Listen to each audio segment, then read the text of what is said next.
নমস্কাৰ। এইবাৰ যিসকল ছাত্ৰ ছাত্ৰীয়ে নেকি উচ্চতৰ মাধ্যমিক চূড়ান্ত পৰীক্ষাত পাছ কৰিছা নাইবা ফেইল কৰিছা তেন্তে আজিৰ ভিডিঅ'টো তোমালোকৰ বাবে বহুত গুৰুত্বপূৰ্ণ, গতিকে ভিডিঅ'টো শেষলৈকে চোৱা।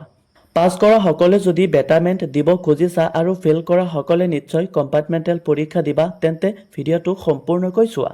যদি তোমালোকে HSত কম নম্বৰ লৈ পেলাই পাছ কৰিছা তেন্তে তোমালোকে বেটাৰমেণ্ট দিব পাৰিবা।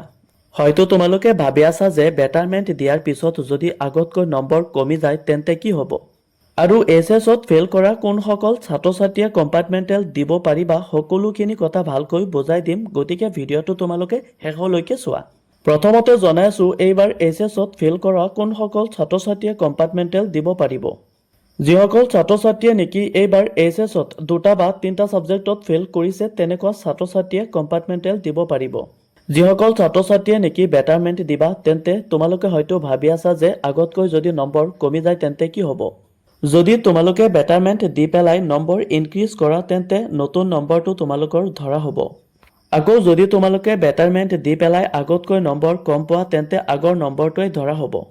তো ছাত্ৰ ছাত্ৰীসকল তোমালোকে চিন্তা কৰিব নালাগে। যদি তোমালোকে ভাবি আছা যে নম্বৰ কম আহিছে তেন্তে তোমালোকে বেটাৰমেণ্ট দিব পাৰা। তো ছাত্ৰ ছাত্ৰীসকল যদি তোমালোকে বেটাৰমেণ্ট দিব বিচাৰা তেন্তে তোমালোকৰ কোনো ধৰণৰ লছ নহয়। যদি তোমালোকে নাম্বাৰ ইনক্ৰিজ কৰিব পাৰা তেন্তে নতুন নম্বৰটো ধৰা হ'ব।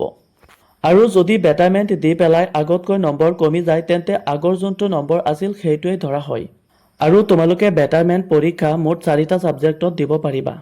ইংৰাজী আৰু MIL ছাবজেক্টৰ বাহিৰে বাকী 4টা ইলেক্টিভ ছাবজেক্টৰ বাবে তোমালোকে বেটাৰমেণ্ট দিব পাৰিবা। আৰু যদি তোমালোকে বেটাৰমেণ্ট পৰীক্ষাৰ লগতে সেইটো ছাবজেক্টৰ প্ৰেক্টিকেল পৰীক্ষাও দিব বিচাৰা তেন্তে দিব পাৰিবা।